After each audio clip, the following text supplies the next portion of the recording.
Hello दोस्तों, कहानियों की दुनिया में आप सभी का स्वागत है।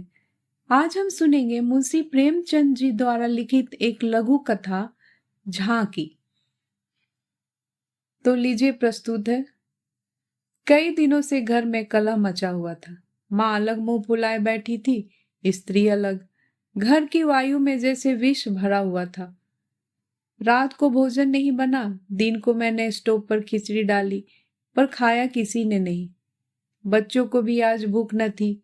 छोटी लड़की कभी मेरे पास आकर खड़ी हो जाती, कभी माता के पास, कभी दादी के पास, पर कहीं उसके लिए प्यार की बातें न थी।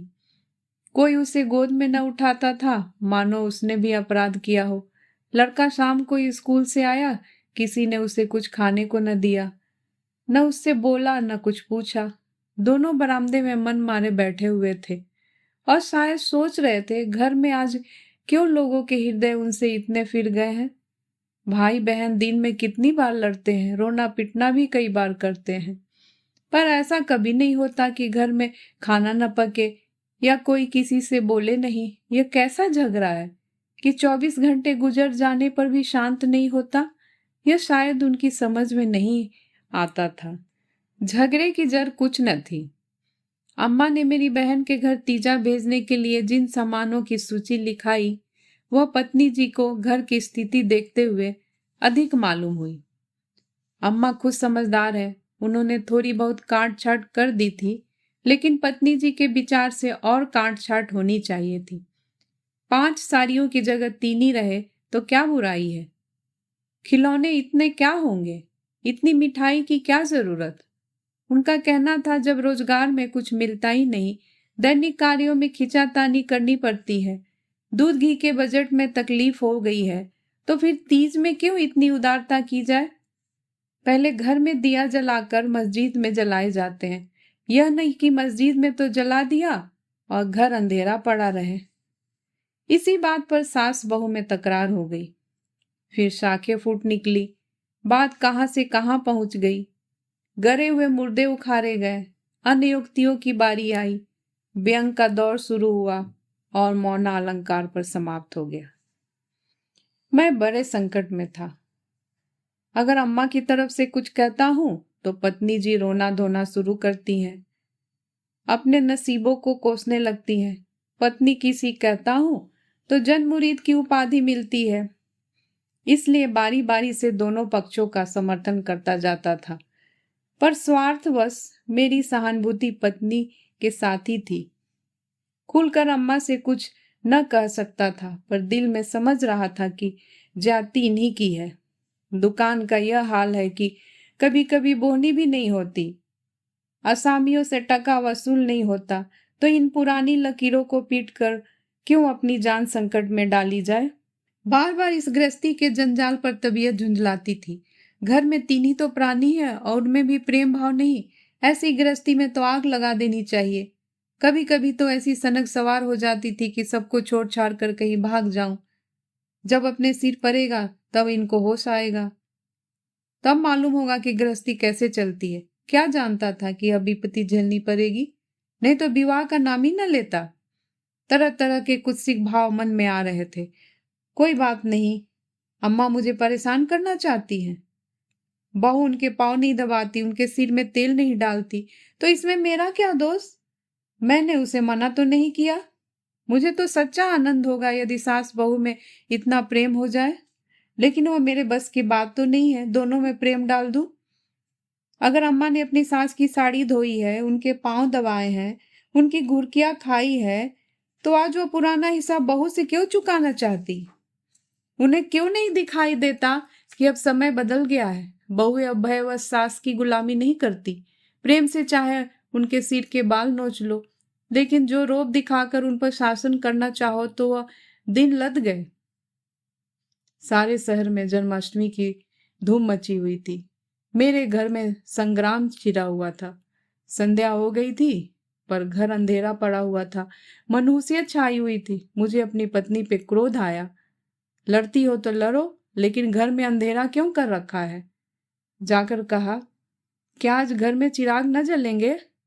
पत्नी ने मुंह फुलाकर कहा, जला क्यों नहीं लेते, तुम्हारे हाथ नहीं है? मेरी देह में आग लग गई। बोला, तो क्या जब तुम्हारे चरण नहीं आए थे तब घर में चिराग न जलते थे?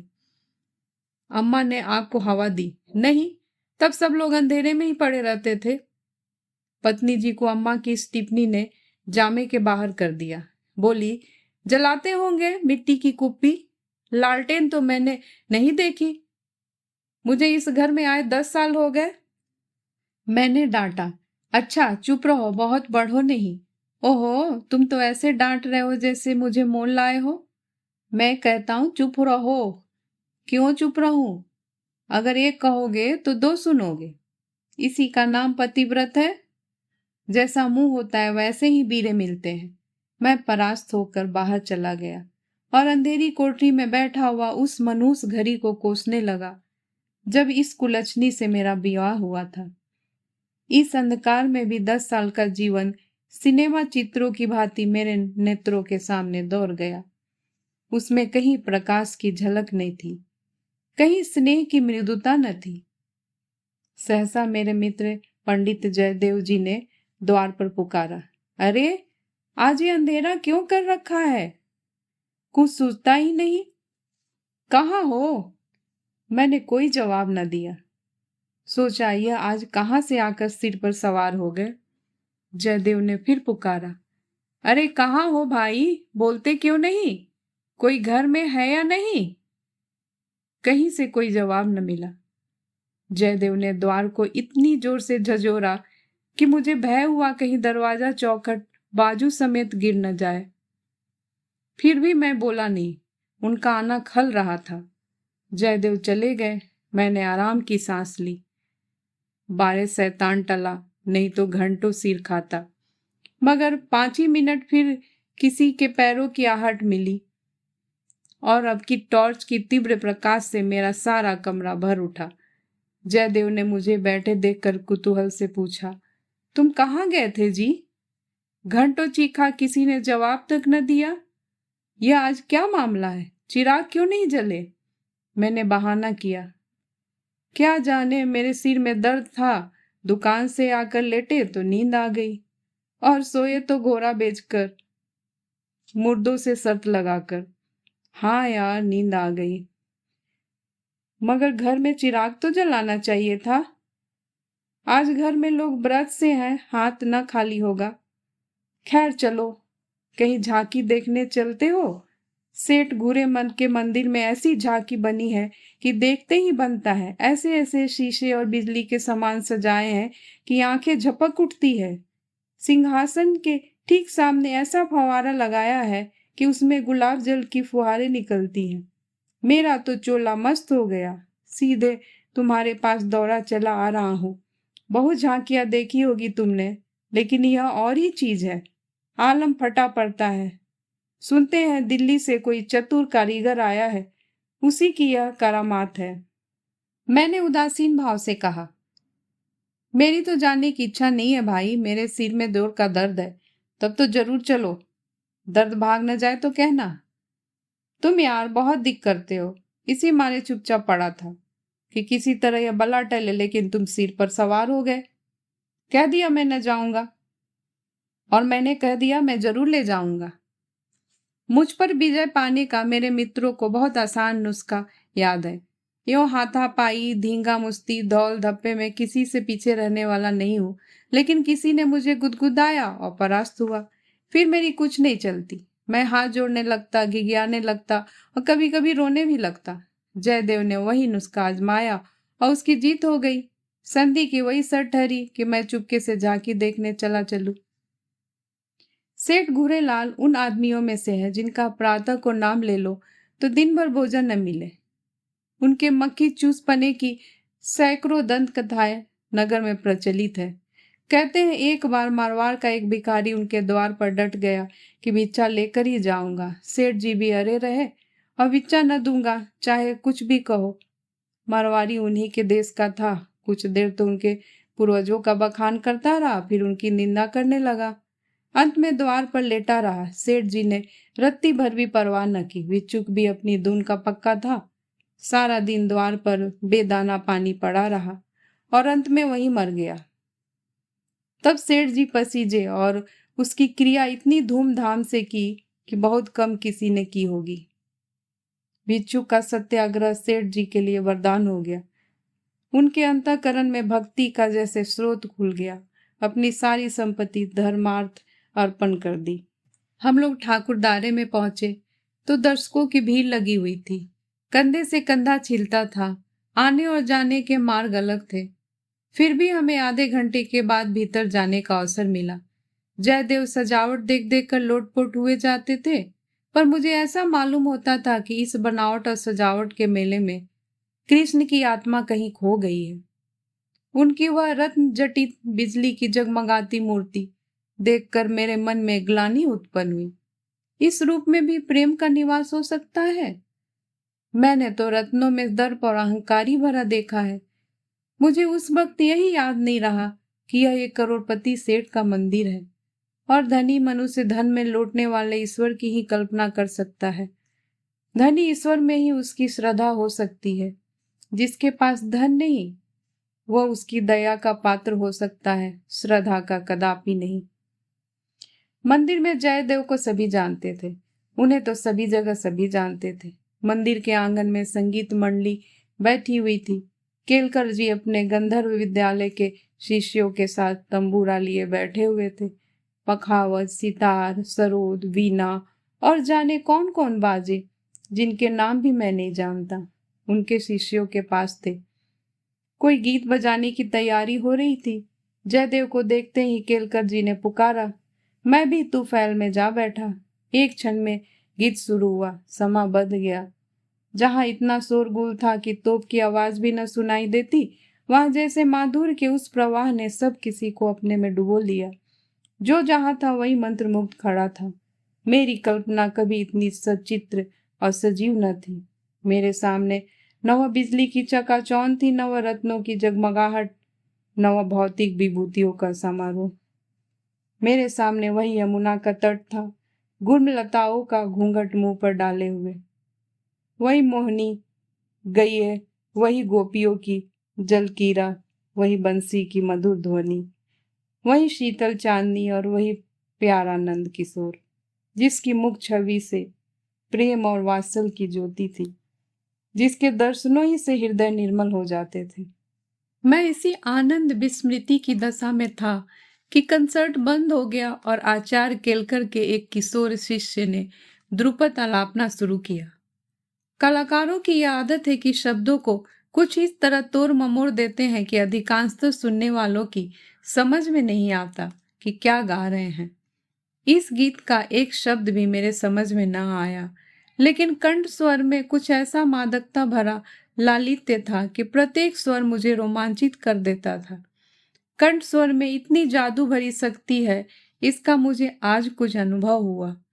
मन में एक नए संसार की सृष्टि होने लगी, जहां आनंद ही आनंद है, प्रेम ही प्रेम, त्याग ही त्याग।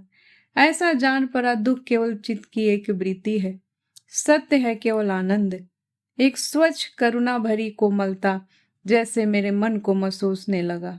ऐसी भावना मन में उठी कि वहां जितने सज्जन बैठे हुए थे सब मेरे अपने हैं, अभिन्न हैं। फिर अतीत के गर्व से मेरे भाई की स्मृति मूर्ति निकल आई।